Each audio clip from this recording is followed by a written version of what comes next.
Hello दोस्तों, welcome to software hub channel. मैं हूं देवेंद्र गुप्ता। आज की इस वीडियो में हम देखने वाले हैं कि किस तरह से हम अपने ब्लॉगिंग के वेबसाइट पे मेनू बार को किस तरह से ऐड कर सकते हैं। इसके पहले वाले वीडियो में हमने देखा था कि हमने वैम सर्वर का यूज करके हमने वर्डप्रेस को इंस्टॉल किया। उसके बाद हमने उस वर्डप्रेस को लाइव लेके आए। लाइव लाने के बाद हमने कुछ प्लगइन्स को अपडेट किए और उसके बाद हमने थीम इंस्टॉल किया। तो अभी हम क्या करेंगे, उसको कंटिन्यू करते हुए हम अपने वेबसाइट पे मेन्यू बार ऐड करेंगे। चलो ज़्यादा देर ना करते हुए हम अपने लैपटॉप स्क्रीन पे चलते हैं और मेन्यू बार किस तरह से ऐड करते हैं वो देख लेते हैं। देखिए, मैं अपने लैपटॉप स्क्रीन पे आ चुका हूँ। यहाँ से सिंपली क्या करेंगे, वैम सर्वर को स्टार्ट करेंगे। जैसे स्टार्ट करेंगे, देखिए वी पेशेंट करके आ रहा है, बहुत ही जल्दी अभी ये हो जाएगा। ये देखिए यहाँ पे सर्विस स्टार्टेड रेडी, ठीक है, ऑल सर्विसेज रनिंग, ये करके आ गया। इतना होने के बाद आपको एक ब्राउजर ओपन कर लेना है। उसके बाद यहाँ पे डालना है लोकल होस्ट, सिंपली इंटर। जिसे इंटर करेंगे, देखिए यहाँ पे वैम सर्वर का जो हमारा डैशबोर्ड है वहां पे आ गया।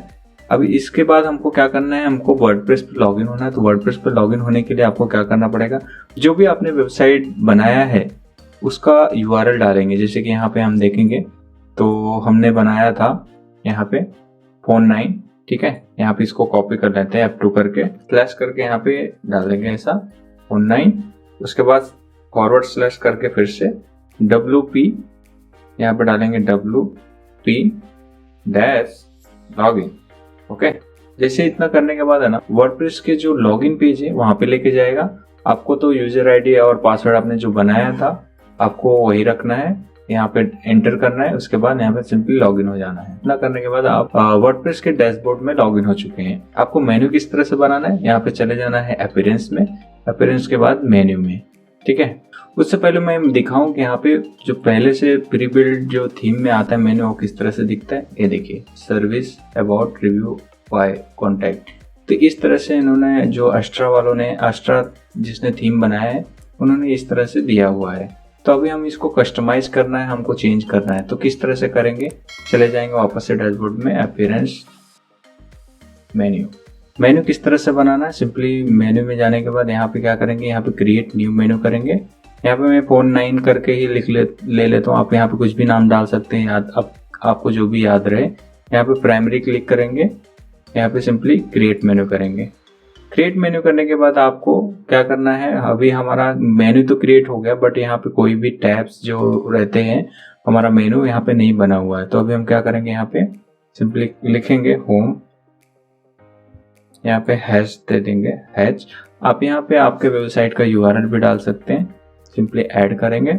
हैश का मीनिंग ये है कि ये कहीं पे भी नहीं जाएगा। यहाँ पे हमने सेव नहीं किया प्राइमरी मेन्यू को, सेव। अभी हम यहाँ पे राइट क्लिक करके न्यू करेंगे। यहाँ देखिए होम तो आ गया। अगर मैं इस पर क्लिक करूंगा तो कहीं पे भी नहीं जाएगा। आप यहाँ पे वेबसाइट का अगर यूआरएल डाल देते थे तो यहाँ पे वो रिडायरेक्ट होता था, ठीक है।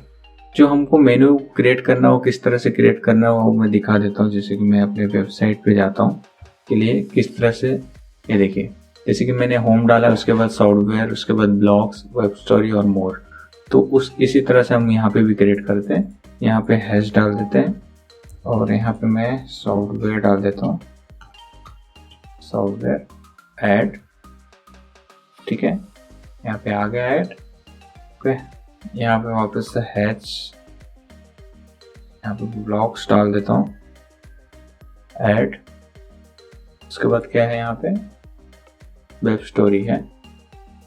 यहाँ पे वापस से हैश डाल के आप लिंक डाल सकते हैं, मैं यहाँ पे हैश डाल रहा हूँ, वेब स्टोरी। उसके बाद यहाँ पे मोर है, अबाउट, कॉन्टैक्ट और साइट में पे है, ठीक है। वापस यहाँ पे कॉन्टैक्ट, यहाँ से हैश ऐड, ये हमारा मोर के अंदर में था, ठीक है। अब मैं यहाँ पे सेव करता हूँ और सेव करने के बाद वापस से मैं अगर इसको न्यू टैब में ओपन करूँ, ये देखिए ये सारी चीजें आ चुकी हैं उसी तरह से।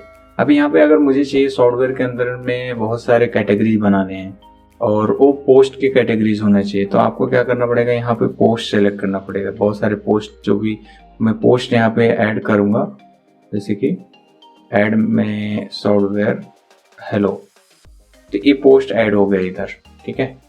यहाँ पे एक पोस्ट ऐड हो, तो जितने भी आप पोस्ट लिखे रहेंगे तो यहाँ पे अवेलेबल रहेगा, आप सिलेक्ट करके यहाँ पे डाल सकते हैं। तो आपको अगर मैं सेव करके दिखाऊं, यहाँ पे रिफ्रेश करता हूँ, अभी मैं अगर हेलो वर्ल्ड पे क्लिक करूंगा ना तो यहाँ पे पोस्ट पे आ गया, देखो। तो आप पोस्ट भी डाल सकते हैं यहाँ पे आप कैटेगरी भी ऐड कर सकते हैं। अगर सपोज कि आपने बहुत सारा कैटेगरीज बनाया है तो यहाँ पे डाल सकते हैं। आपको आगे चल के बताऊंगा कि कैटेगरीज किस तरह से बनाते हैं पोस्ट में, उसके बाद कैटेगरीज किस तरह से बनाते हैं किसी प्रोडक्ट में। प्रोडक्ट का आपको डालना है तो प्रोडक्ट भी डाल सकते हैं। ये सारे वूकॉमर्स में आएंगे जो प्रोडक्ट वाले फीचर्स हैं।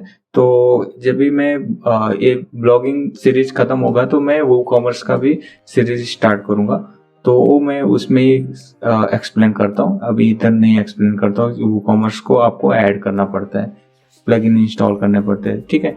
तो अभी यहाँ पे हमने कैटेगरीज बना लिए। जैसे कि अभी मैंने सॉफ्टवेयर का डाला, यहाँ पे कैटेगरी और बनाना है। सपोज कि यहाँ पे सॉफ्टवेयर वाले में गेमिंग का कैटेगरी बनाना है, तो किस तरह से बनाएंगे। सिंपली कस्टम लिंक में ले लेता हूँ, यहाँ पे सिंपली गेमिंग लिखता हूँ,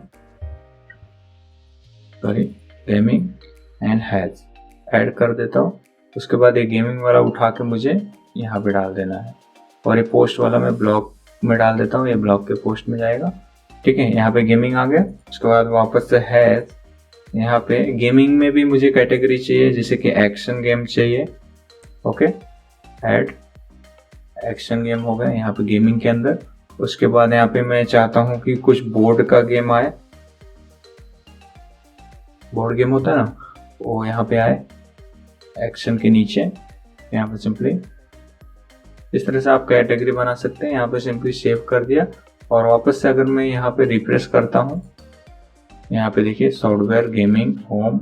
अभी ये मुझे कलर जो है ये दिख नहीं रहा है, देखिए यहाँ पे हाईलाइट नहीं हो रहा है, अच्छे से दिख नहीं रहा है। तो आपको क्या करना है, यहाँ पे कस्टमाइजेशन में जाना है। ये जो थीम के कस्टमाइजेशन होते हैं उसके अंदर सारी चीजें होती है। जैसे यहाँ पे अगर क्लिक करेंगे तो डायरेक्टली ये ओपन हो जाएगा, ठीक है। अभी यहाँ पे आप इसको मैनेज कर सकते हैं। जैसे डिजाइन में जाएंगे, डिजाइन में जाने के बाद अभी मुझे कलर पसंद नहीं है इसका, तो मैं सपोज यहाँ पे ब्लू करना चाहता हूँ, तो देखिए ब्लू हो गया। तो अभी ये मुझे दिख रहा है सारी चीजें, ठीक है। और यहाँ पे और भी ये वाला सेलेक्ट करने के बाद यहाँ पे जब भी मैं इस ये होवर के लिए है, जब भी मैं इस पे लेके जाऊंगा कर्सर तो ये कलर चेंज होगा इसका। तो इस तरह से बहुत सारे थीम जो अवेलेबल है उसमें जो जो ऑप्शन रहेंगे ये सारी चीजें थीम में आते हैं। तो मेरा अस्ट्रा का थीम है तो इसमें ऐसे ऐसे ऑप्शंस है, और बहुत सारे थीम्स हैं जिनमें और भी अच्छे हो सकते हैं, लेकिन अस्ट्रा काफी अच्छा है तो इन्होंने बहुत सारे फीचर्स दिए हुए हैं। तो यहाँ पे ये देखिए, यहाँ पे अगर आप कर्सर लेके जाएंगे इसका भी चेंज कर सकते हैं। जैसे कि मैं यहाँ पे इसको ग्रीन रखता हूँ, ठीक है, ग्रीन रखता हूँ। जब भी मैं यहाँ पे लेके जाऊंगा इसके नीचे जो पोस्ट है, यहाँ पे पोस्ट में ग्रीन आ रहा है। इससे पहले अगर मैं इसको व्हाइट की कर देता हूँ तो यहाँ पे पोस्ट में देखिए व्हाइट आ रहा है। तो इस तरह से आप इसमें प्रैक्टिस करेंगे उतना ही आपको समझते जाएगा। तो इस तरह से आपको मेन्यू बनाना है, ठीक है। मेन्यू के अंदर देखिए यहाँ पे गेमिंग, एक्शन, बोर्ड। तो इस तरह से आप बहुत ही अच्छे तरह से वेबसाइट को डिजाइन कर सकते हैं, मेन्यू के थ्रू, कैटेगरीज के थ्रू, और बहुत सारे आप प्रोडक्ट को भी लिस्ट कर सकते हो। आपको मैं इन फ्यूचर में बताऊंगा किस तरह से वो प्रोडक्ट को लिस्ट करना है यहाँ पे आपके मेन्यूज में। और अगर आपको यहाँ पे सोशल मीडिया का आइकॉन नहीं चाहिए तो सिंपली इस पे क्लिक कीजिए और यहाँ से बंद कर दीजिए। देखिए आपका जो सोशल मीडिया का ऑप्शन है वहाँ पे चला गया, और चाहिए तो फिर ऑन रखिए। तो इस तरह से आपको ये सारी कस्टमाइजेशन जो है आपको सीखनी होगी, इस तरह से करना है, ठीक है। जितना ज्यादा इसमें आप घुसेंगे उतना ज्यादा आपको थीम के बारे में नॉलेज होता जाएगा। तो गाइस आज की वीडियो में हमने देखा कि मेन्यू बार किस तरह से बनाते हैं, तो मेन्यू बार में कैटेगरीज किस तरह से बनाते हैं, और हमने ये भी देखा कि मेन्यू इस तरह से बना सकते हैं कि हमारा क्लिक करने के बाद भी कोई भी एक्शन नहीं होना चाहिए, तो वो भी देख लिए। और सपोज कि यहाँ पे क्लिकेबल एक्शन करना है, अगर सपोज कि यहाँ पे एक्शन करना है तो आपको क्या करना होगा, यहाँ पे आपको आपके वेबसाइट का ही एड्रेस डाल के रखना होगा। यहाँ पे मैं इस वेबसाइट का एड्रेस डाल देता हूँ। सपोज कि यहाँ पे मुझे ये लिंक यहाँ पे ऐड करना है, सेव करेंगे। सेव करने के बाद अगर मैं वापस से यहाँ पे रिफ्रेश करता हूँ, यहाँ पे मैं होम के भी क्लिक करूंगा, देखिए ये मेरे दूसरे वेबसाइट पे आ चुका है।